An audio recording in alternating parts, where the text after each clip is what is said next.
আজকে আমরা আসিয়াকে নিয়ে কান্না করছি। কত আসিয়াকে এর আগে আমরা দাফন করেছি, বহু আসিয়াকে এই মাটিতে আমরা দাফন করেছি, কিন্তু সেই আসিয়ার ধর্ষকদের কোন শাস্তি আমরা দেখিনি।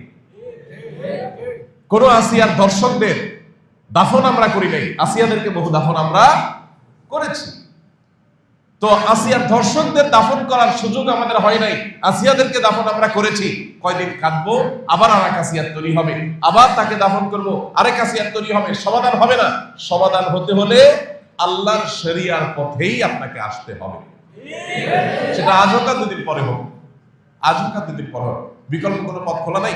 যতদিন পর্যন্ত এই ধর্ষকদের জন্য কোরআন বর্ণিত সর্বোচ্চ শাস্তি মৃত্যুদণ্ড যতদিন পর্যন্ত বাস্তবায়ন না হবে, যারা ফাসাদ ফিল আরদ করছে, ইন্নামা জাযাউল লাযিনা ইউহারিবুনাল্লাহ ওয়া রাসূলাহু আন ইউকাত্তালু আও ইউসাল্লাবু আও তুকাত্তা আইদিহিম ওয়া আরজুলুহুম মিন খিলাফ আও ইউনফাউ মিনাল আরদ।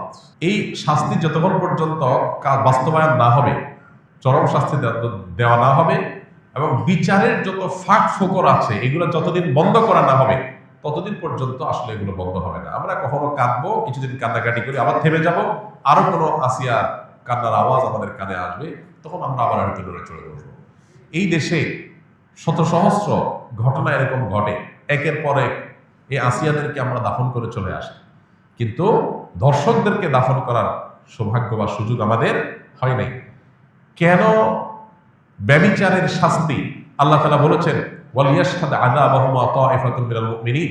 ব্যভিচারের শাস্তি যে কার্যকর হবে, এটা যেন প্রত্যক্ষভাবে হয়, মানুষের উপস্থিতিতে যেন হয়। কেন বলেছে?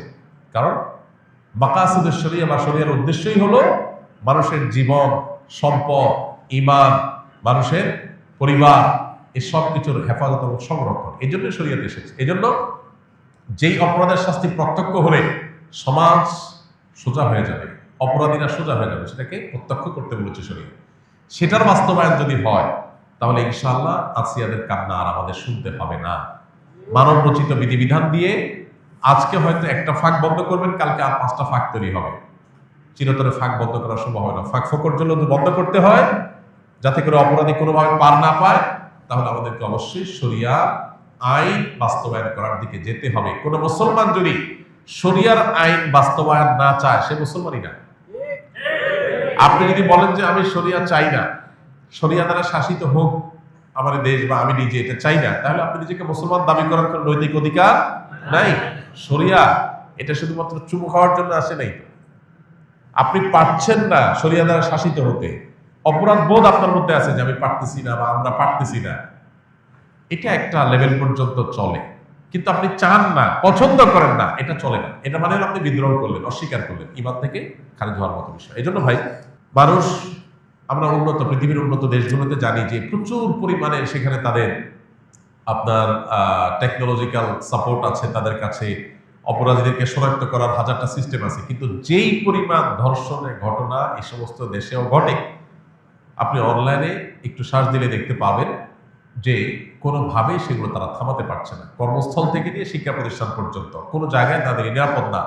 নারীর নিরাপত্তা নিশ্চিত করবার জন্য শুধুমাত্র ইসলামী শরিয়ার বাস্তবায়নই না, ইসলামী বিধিবিধান এবং ইসলামী যে লাইফস্টাইল সেটা ফলো করা জরুরি। আপনি পর্ন সাইটগুলো সব ওপেন রাখবেন, এই পর্ন সাইটগুলো সব ওপেন রেখে সমস্ত আজে বাজে আর্টিকেল, সমস্ত উপায় খোলা রাখবেন যেগুলো দিয়ে মানুষের মধ্যে যৌন আকাঙ্ক্ষা পশুত্ব জেগে ওঠে। এরকম 1000টা রাস্তা খোলা রাখবেন। এই পশুত্ব জেগে ওঠার রাস্তাগুলো যখন খোলা রাখবেন স্বাধীনতার নাম দিয়া, তখন যার ভিতরে পশুত্ব জেগে উঠবে, সে হাতের নাগালের কাছে যাকে পাবে তার উপরে সে ঝাঁপিয়ে পড়বে, তার পশুত্বকে সে চরিতার্থ করতে চাইবে। এই ধর্ষকের পশুত্বকে জাগিয়ে তোলার জন্য, এটাকে জাগ্রত করবার জন্য যে সমস্ত উপায়গুলো কাজ করছে, সেগুলোতে আমাদের হাত দিতে হবে, সেগুলো থামাতে হবে। এত সব দুঃসংবাদের মধ্যে একটা আনন্দের সংবাদ যে সরকারিভাবে সব পর্ন সাইটগুলো বন্ধ করার ডিসিশন হয়েছে, আমরা শুনেছি পত্র-পত্রিকার মাধ্যমে। এটা একটা গুড নিউজ। এখন আপনি বিজ্ঞাপনী, বিলবোর্ড, বিনোদন, উপন্যাস, বিভিন্ন নামে অনবরত যৌন উন্মাদনা সৃষ্টি করবেন, যৌন আকাঙ্ক্ষা মানুষের মধ্যে জেগে উঠে, এটার জন্য 1000টা উপায় বের করবেন। এরপরে বলবেন সবাই নিজেকে নিয়ন্ত্রণ করা। এটা হাস্যকর। ইসলাম এই আইডিওলজিতে বিশ্বাসী না। ইসলাম বলে আল্লাহ বলেছেন ওয়ালা তাকরাবুজ জিনা, তোমরা জেনার কাছেও যেও না, কারণ জেনার কাছে গেলে মানুষ জেনা থেকে ফিরে আসতে পারে না। এই জন্য আল্লাহ বলছেন চোখের হেফাজত করো। আল্লাহ বলেছেন কুল্লুল মুমিনিনা ইয়াগুদ্দু মিন আবসারিহিম, চোখকে অবনত রাখো। কেন? কারণ চোখ দিয়ে তুমি যদি বিজ্ঞাপনে, বিলবোর্ডে, পত্রিকার পাতায়, মোবাইল স্ক্রিনে, অনলাইনে, অফলাইনে কোনো পরনারীর সৌন্দর্য যদি তুমি অবলোকন করো, অবলোকন করার পর তোমার মনের ভিতরে অস্থিরতা আসবে, তোমার মনের ভিতরে যৌন আকাঙ্ক্ষা চরিতার্থ করার চাহিদা জেগে উঠবে। এই যে জেগে উঠবে, এই জেগে ওঠার পর এটাকে নিয়ন্ত্রণ করাটা কঠিন কাজ, সবাই পারে না, কেউ পারে, কেউ অ্যাক্সিডেন্ট করে। এই জন্য শরীয়ত বলেছে নিয়ন্ত্রণ করতে, আর আজকের ভোগবাদী পৃথিবী বলছে অনিয়ন্ত্রিত করতে স্বাধীনতার নাম দিয়ে। আপনি মানুষকে লাগামহীন করে দিবেন, আবার বলুন সবাই যার যার যাকে নিয়ন্ত্রণ করো, এটা হাস্যকর, এটা সম্ভব না। এই জন্য দুইটা জিনিসের বাস্তবায়ন আসিয়াদের কান্নাকে থামাতে পারে।